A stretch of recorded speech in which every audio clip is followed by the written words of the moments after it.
Hey, what is up, everybody? This is Stevie Breach coming to you here today.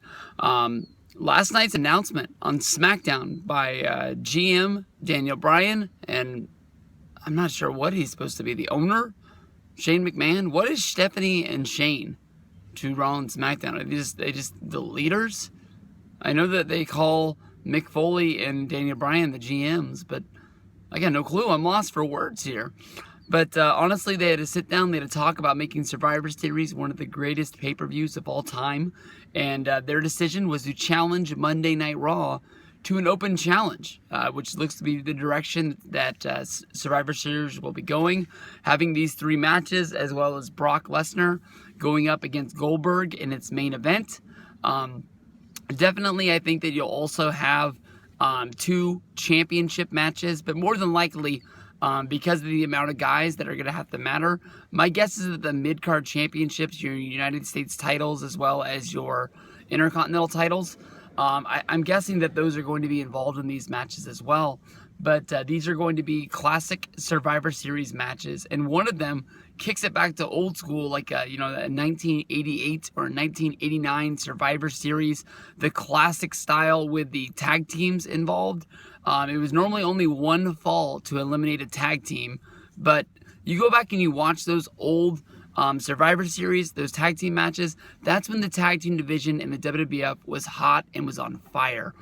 They had 5 real babyface tag teams. You had 5 real heel tag teams. I'm talking about having like Strike Force, Demolition, the Powers of Pain, the Heart Foundation. I'm talking about teams that could go out on any night and win the tag team titles.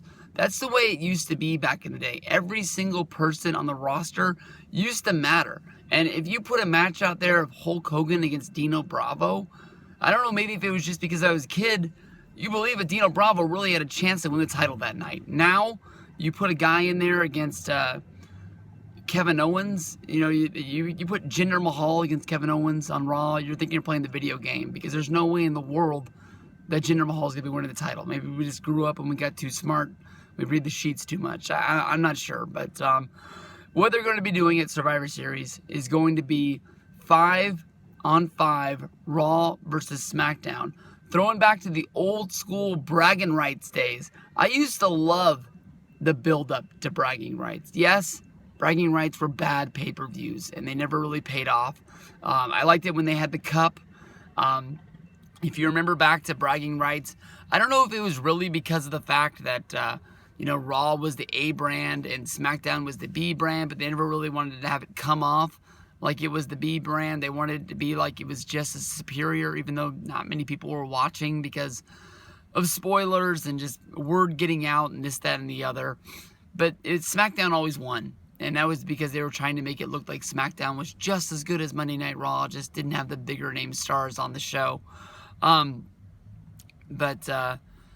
If you remember back to the build-up to bragging rights, you had Batista, Rey Mysterio, JBL, Matt Hardy, Chris Jericho, all these guys all working together, babyface or heel, to prove that they had the #1 show. It was almost like it was a shoot. It was almost like these guys were really going out there to really believe.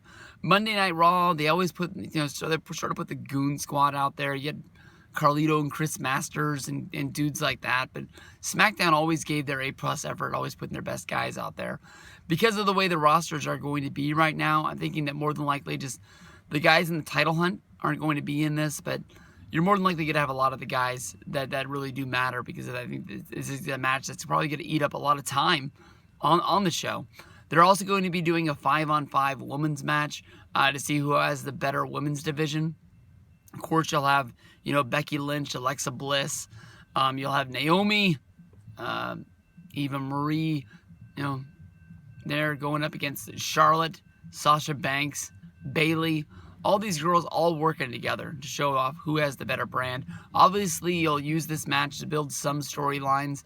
Maybe Charlotte goes out there to prove that she's the best woman in the division, goes out there, beats a few girls, and then just walks out on her team. Basically saying this match doesn't matter, there's no championship on the line, and hit the bricks.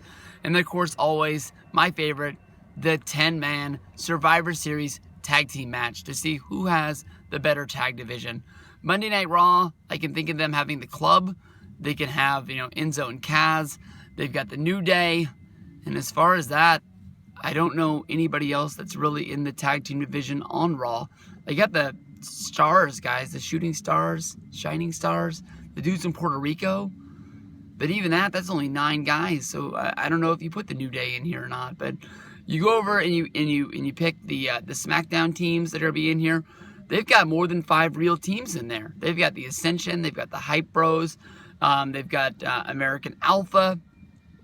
You've got the Usos. You've got Rhino and Slater. They got a lot of tag teams. Tag team division on SmackDown is hype. It is fire. It is all those words that I don't understand. But Survivor Series looking like it's going to be a good pay-per-view. We'll see. You also got Goldberg versus Brock. I don't know. Toronto looks like you got a good one.